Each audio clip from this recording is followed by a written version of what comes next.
Join us as we navigate the complex landscape of rural healthcare. In this episode of Geographical Thinking, we're talking with Tomoko McGaughey, a researcher who is redefining our understanding of rurality and its impact on healthcare access.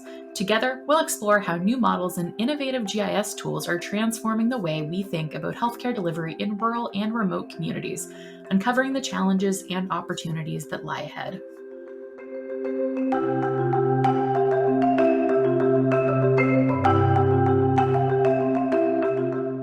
Welcome back to Geographical Thinking. I'm Michelle Brake, and I'll be your guide as we explore ideas, stories, and conversations through the lens of geography. Joining me today is Tomoko McGaughey, PhD student in the Spatial Determinants of Health Lab from the Department of Health Sciences at Carleton University. During her studies, she presented at the Esri User Conference in 2023 and received an Esri GIS scholarship for that work that she presented on. Prior to her PhD studies, she completed a Master's of Public Health from the University of British Columbia. Thank you for joining me today and welcome to Geographical Thinking. Thank you very much for having me, Michelle. Very excited to talk about my work and present all the exciting things that my lab is doing right now. Awesome. And I know it's always one of those like, oh, where are we in research? Where can we talk about? How are things going? Phases. So I'm always interested to hear what's going on and then follow up in the future of, hey, where did we go? How did things turn out? I guess so. With that, I'm wondering to get us started, can you tell us a little bit about your research and how it is looking to redefine the concepts of rurality in terms of healthcare accessibility? Of course, my work is trying to create some kind of index that can be applied using normalized geographical units, a normalized score that is easy to interpret, create groupings to identify urban and rural spaces, that can also be applied for general use and service-specific application. Understanding geographic proximity to service centers and population centers is important to understand one's determinants of health because it's so closely tied to socioeconomic status and health outcomes. But this dimension of our lifestyle is measured in a limited way, mainly because others haven't explored it in a service specific or in a nuanced way that is insightful to one's day-to-day life. And this is something that my supervisor, Paul Peters, and I wanted to explore in a more detailed way so then we could properly consider one's rurality through something like access to a 24-hour emergency department, something that we don't use on a daily way, but we need in emergency situations for our quality of life.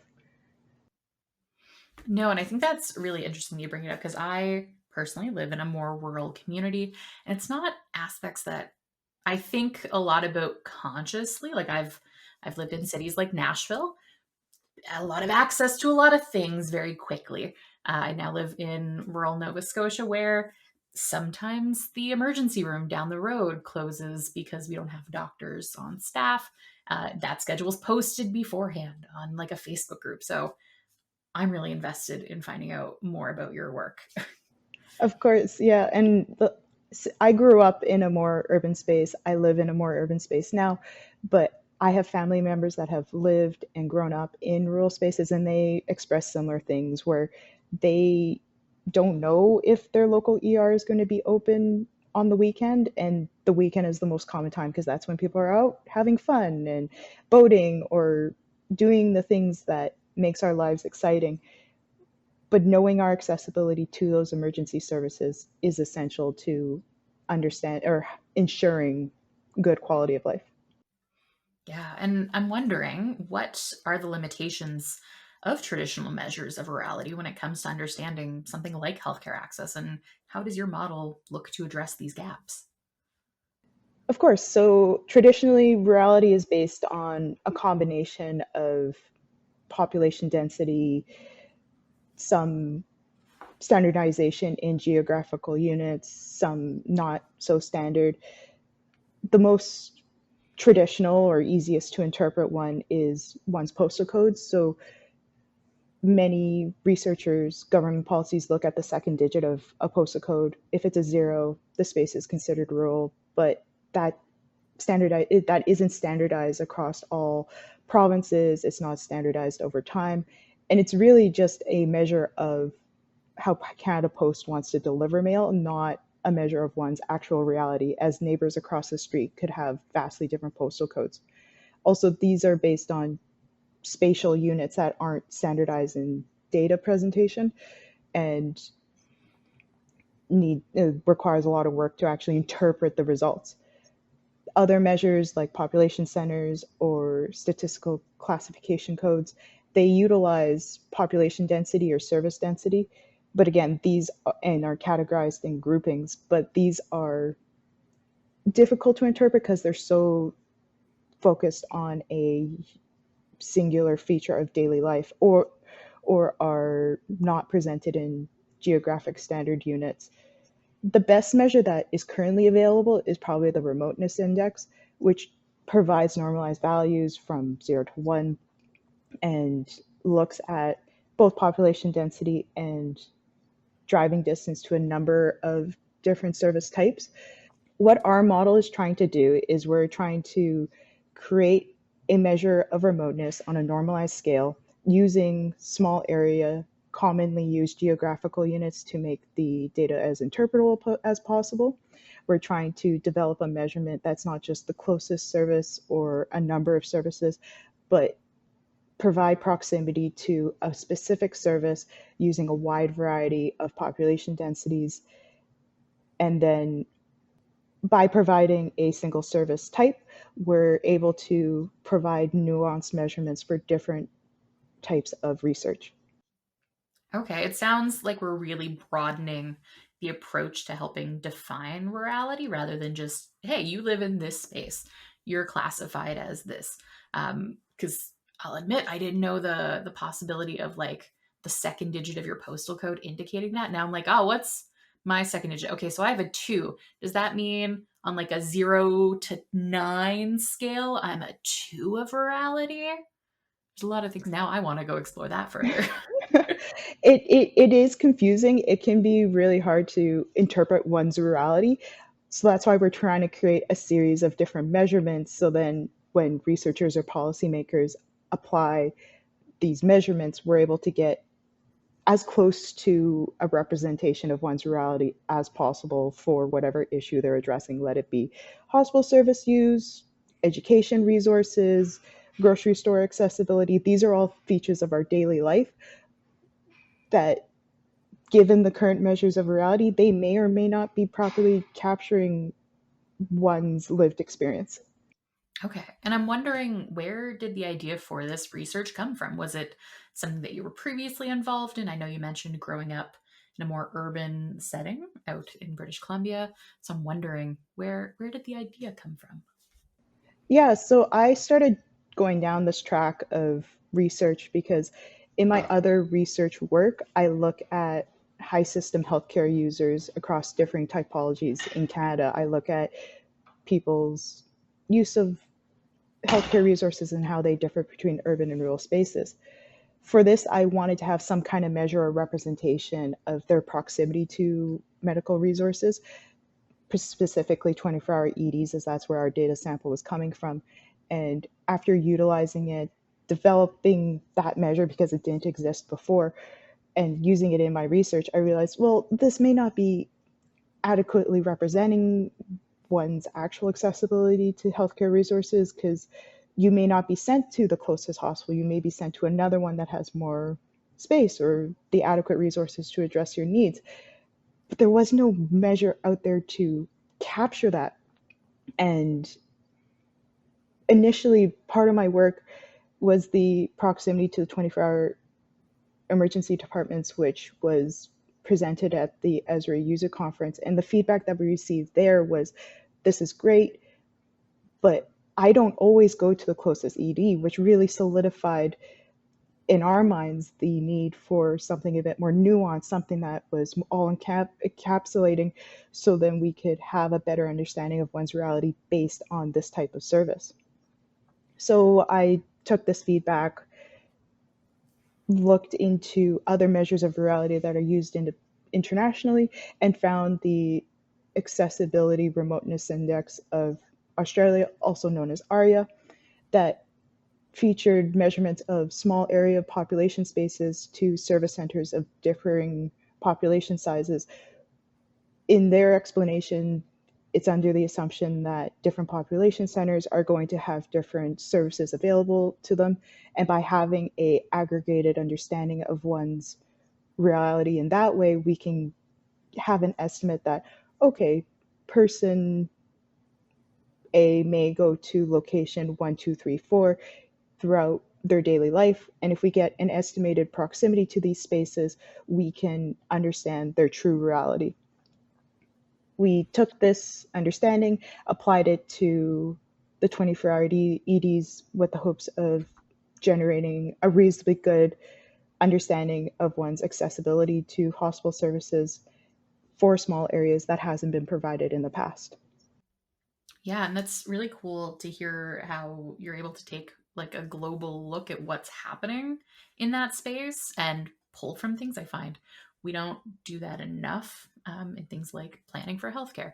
We do it to an extent of, oh, what are the technological advancements that other people have, but not like what is the system or what are underlying policy tools that we could pull from more. So it's really interesting to see how that's playing a part in your research. And I'm wondering, you did reference the ARIA model, the Australian Rural Index. What lessons from international practices are you able to incorporate into your research, and what adaptations in particular had to be made to suit the Canadian context of provinces and territories? I know the Australian outback, being fairly remote, may lend itself well to some of what we experience here in the remoteness of Canada, but I'm wondering that province and territory uniqueness, did that play a part? So when assessing particularly the territories, because they have their own accessibility, there aren't roadways that are always available. There are some spaces are only accessible via air travel, via boat. We looked at other countries that maybe experience similar accessibility issues. Because yes, although the Australian model provides a really good context for the majority of Canada, it doesn't for some of the potentially most underserved communities. So we looked deeper into other areas of rurality measurements, and we actually found one measure of rurality that looked at accessibility to hospital services in Japan. A paper from Kaneko et al. From 2023 developed their own measure of rurality based on the remoteness index from Canada and the ARIA, and they integrated some measures that would serve a Canadian model in the future, such as remote islands, spaces, weather, extreme weather outcomes, and travel types used within a certain space. We're not there yet in this model, as we're working off of preliminary outcomes, but I really hope to integrate this work in the future. Okay, that's really awesome to hear that there are plans moving forward and that there was another resource to pull from and how they've already pulled from some other models. Um, it's just nice to see everybody helping each other, like using each other's research for what it's supposed to. Like, we're supposed to help reinforce each other within the research space. So it's nice to see more of that buildup. Um, but I am wondering, you mentioned that there's some consideration for extreme weather factors. How do factors like extreme weather, transportation options, and land use play a part in the model, understanding that they can range so much across the country, as you mentioned, things like ice roads or plane travel? I can imagine these would be harder to standardize. For sure. So at the moment, the model doesn't take into consideration these factors because we're still trying to figure out what to include. But we project in the future when we finalize the model, it would be important for us to consider extreme weather. So in the north, the territories, northern Ontario, northern Quebec, extreme weather, snowfall is a major factor, and that will limit one's ability to access healthcare resources, whether it be they can't drive on the road themselves, the planes that would take them to medical services aren't able to function, so on and so forth. Similarly, if we look at my hometown, Vancouver, in the past there have been freezing rain concerns, there have been extreme wind concerns that have limited one's accessibility to healthcare resources. Or if you go to the Okanagan, extreme heat waves will also limit this. So we're trying to figure out the best way to integrate weather into the model, the similarly to other models. Other models seem to stick to a single factor, but given the geographic variety of Canada, we need to consider all weather potentiality, but it's a challenge. So I'm trying to figure out the best way to do this. For transportation options, as I've mentioned, there's air travel considerations, ice road considerations, boating. We again are trying to figure out how to integrate this. This is probably going to come from working with communities to figure out how they would access these resources and integrating it into a regression model in some way. And finally, something like land use, if a space is considered a city, it's easy to measure how the roads are going to function. But if you are living in a rural space, you might have mixed land use where there's a lot of industry or non-standardized roads that you are trying to traverse to go from point A to point B. So we need to modify the accessibility like as such in a way that it will allow proper representation of how long it actually takes to go to a space. Yeah, and it's great to hear that there's some element of ground truth in your community first person research coming up, because I'm sure those factors are going to be so different. And not to add more questions of, are you including this in your model? But what about some of those factors, like challenges faced by women or gender diverse individuals in accessing healthcare in rural areas? And how does that rural urban divide affect gender based health outcomes? Of course, yeah. So we with this model, we are focused on 24-hour emergency departments, but women and gender diverse individuals face their own health issues, accessibility issues, let it be whether the services that they need are in their community space, as well as the education of staff, culture of acceptance, and having their issues be adequately seen and addressed. People might be there to help them, but may not receive the care that they need. To address this issue, I am working with a fellow PhD student in the Health and Wellness Equity Research Lab, Maddie Shepard Perkins, to look into this.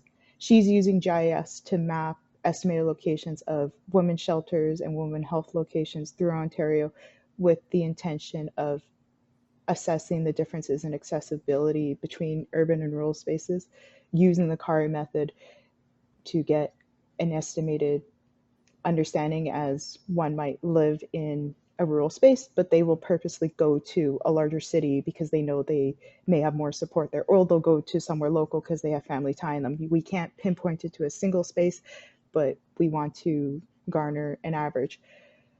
This has some limited availability of data given we don't know the exact location of services for privacy reasons, but we are trying our best to really show that there is a major gap in these rural spaces to ensure proper resource allocation in the future.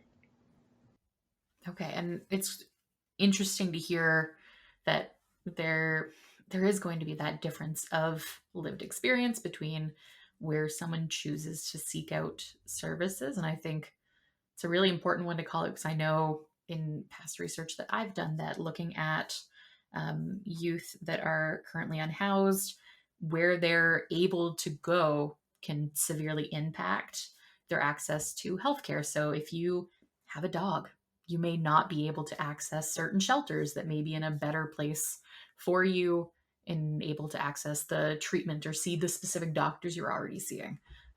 So I'm always interested to hear more about how that side of things plays a part. Um, so I think it's really important. It's great to hear as well that there's collaboration with more students and things, and how large this as a topic seems. I know it branches everybody, it touches everybody's lives. So it is a big idea, but it's interesting to see and hear how big of an idea it is and how much people are looking into it, which I don't know, it gives me hope. What about you? The more and more I talk about this with other people, other researchers, everyone's excited by it. Everyone wants to be a part of it. They all have come to me with their own areas of research that they want to have uh, measured in based on their research needs, and it's really been taken on with like open arms, and I'm really excited to see that because for me, after doing the first bits of my research, I've been frustrated with our current measures of reality, and now I really see there's hope for the future. Maybe a long-term future, but there is hopes for the future to ensure that everyone's voice is being properly represented in how we measure our spaces. Yeah, and I know I came across your work through a story map that you had put together and submitted for one of the Esri Canada scholarship competitions, and we'll include that link in the show notes. But that does lead me to the question of how has GIS played a role in your research? And I know, I'm sure spatially it has, but I'm wondering, how does GIS as an industry itself and various technologies played a part? GIS has really been an essential part to my work so far. It's allowed me to conduct the research, present it, and give a voice to the work I've done rather than it just be a published journal article that sits there and maybe someone will pick it up. It's allowed me to share research with people that have little to no experience, the lay human being, and really bring research to other people's viewpoints. It allowed me to collect the locations of the 24-hour emergency departments by using Survey 123, where it allowed geolocation and really easy to use database compilation. It also allowed me to develop the story map that you mentioned to visualize and present the data in a easy to understand way, easy to flow through way.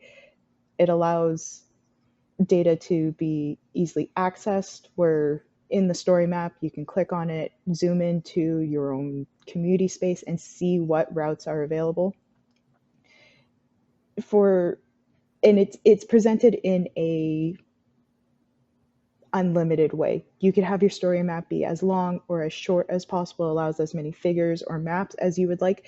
In your typical journal article, you are given a set number of words and figures and diagrams. And although this is sufficient for many fields, like for some of my other research, this is completely fine. But for something that is so visually focused, the story maps have allowed me to present my work in a way that is engaging, has allowed me to present my work in a way that is representative of the actual work rather than a table. And I think it's really interesting that you called out there the difference between something like a story map being a more visual presentation that's easier for the average person to access and understand just because of the nature of it being laid out versus something like a journal article, which is great. But I know if I'm looking at research that's similar between the two mediums, the thing I typically send people is going to be a story map or some sort of other visual product that they can quickly read, piece together. It's like getting the abstract versus reading the entire article. Great. The abstract gives me an idea of what I'm going to dive into. A story map can give you that idea to want to go further into a topic. So I think that's an important call out that both are really valid. Both have their place, but that visuals and the ability to integrate and navigate data on your own can provide a much more rich experience. So I think it's great that you're using both. Absolutely. I think it's going to become a norm for me to develop a story map along with a journal article or whatever infographic I develop. I've done that with the work that led to the CARI project, the closest proximity measurements, where there's a story map available. And now, just last month, a published journal article. When I review the published journal article, I feel like so much of the knowledge and the understanding that we've developed through that research is missing. And I wish I could easily tie it to the story map and say, if you want the full story, go over here. And I hope that methodology like that, or that kind of nuanceness, it becomes an industry standard moving forward.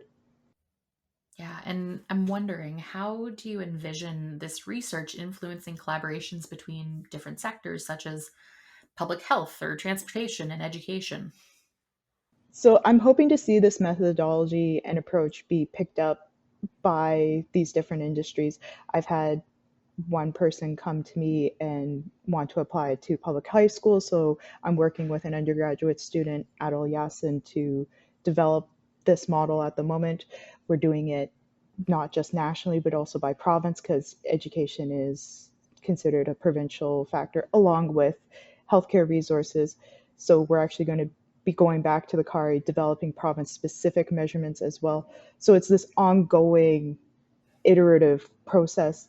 We also are hoping to work with community centers. We've had one researcher come who works in physical activity education ask, can we do this for community centers or places that offer physical activity resources to get a measure of physical activity deserts. So we're looking into this model. I just need to find the time to delve into the data resources, because there are so many different types of physical activity resources out there, and trying to figure out the right ones is important when doing a measure like this.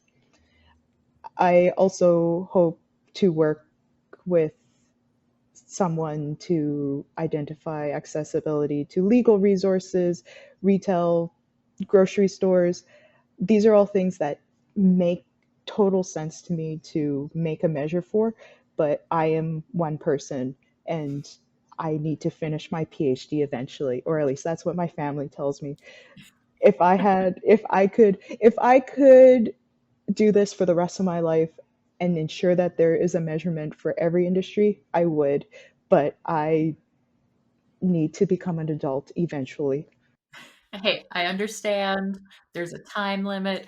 Sometimes the school says it has to be done within 8 to 10-ish years. I understand there's timelines, but I know along with dividing up some of that work, a few episodes ago, we met with a research unit called Peach out of Halifax, Nova Scotia at Dalhousie University that's looking at their own benchmark case study of uh, transportation within rural communities. So it sounds like maybe there's some places to team up and form a super group of rurality research. Absolutely. We're looking into any opportunity for collaboration. We are happy to work with anyone cross nationally, internationally, because as we've mentioned before, this is drawing from a lot of work from international sources. And rurality is not just a local issue, it is something that all rural spaces internationally are dealing with. And only through proper representation will one's voice be heard and properly addressed. And that is our goal, is to make it so rural communities are not forgotten when decisions are being made. Mm-hmm. I think that's a really important point. And I think looking more to the future, what do you see as being the next steps in your research? Are you looking at more factors, other dimensions of connectivity, temporal aspects? Beyond what we've discussed, the integration of weather, integration of road types, we also want to compare the currently available model to the other measures of rurality to ensure that we are in line with how other spaces are measuring rurality. We're not misrepresenting them if we were to do comparative analysis, but to show that this methodology actually works, like that it is properly, it is on par with the other measures of rurality that are currently available. Although we are a university lab, we are producing product that is in line with Statistics Canada. We also want to ensure that this model is working not just for a service specific way, but to develop a generalized model so that we can ensure if didn't want to serve a specific model, they could use this other measure that captures just proximity to population densities, which, depending on what you're researching, could be perfectly valid, but sometimes there is a need for service-specific research. I'm also looking to re-explore this analysis, re-implement it using the information from the 2026 census when it's implemented. This model is based on data points and roads from the 2021 census. And after the 5-year cycle of the census, we want to revisit it and see how things have changed, see how, if rural community accessibility has improved over time, and if not, what health detriments or service detriments does this impose. Okay, and if people are looking for more information or looking to collaborate or keep up on what happens with that next version of the census in a couple of years, where should people go to connect with you? And also any words of wisdom for people looking to learn more about this area of research? That's a fantastic question. If you're looking to learn more about this area of research, please feel free to reach out to either myself or my research lab. They're in the show notes below. You can also find me on LinkedIn if you want to connect there. If you want to look into some of the research that I've discussed today, the links to the story maps that we've discussed are also featured in the show notes. If you want local community specific questions of this type of work, accessibility, I highly encourage you to reach out to your city. Most major cities or local areas will have a city planner who will most likely utilize GIS in their work, and they may have heard of this work. If they haven't, they may become interested. So please feel free to reach out to your local representatives.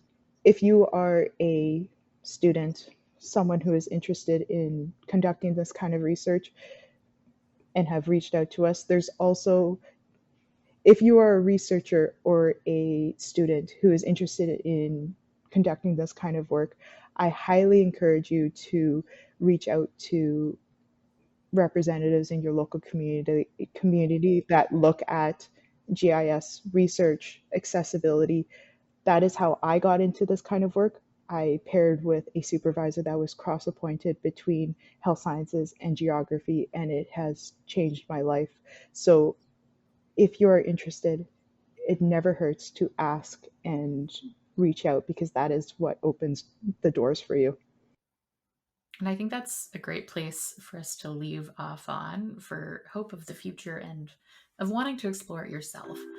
So, with that, thank you so much, Tomoko, for joining us today. And that concludes our exploration into the challenges and innovations in rural healthcare. A big thank you again to Tomoko McGaughey for sharing her groundbreaking research and insights into redefining rurality and enhancing healthcare access for remote communities. We hope this conversation has shed light on the importance of equitable healthcare for all. If you're looking for more information about the technical side of GIS, check out the Spatial Report podcast where Mark and Maggie dive into the latest and greatest in the world of GIS. Until next time, keep exploring, keep learning, and keep thinking geographically.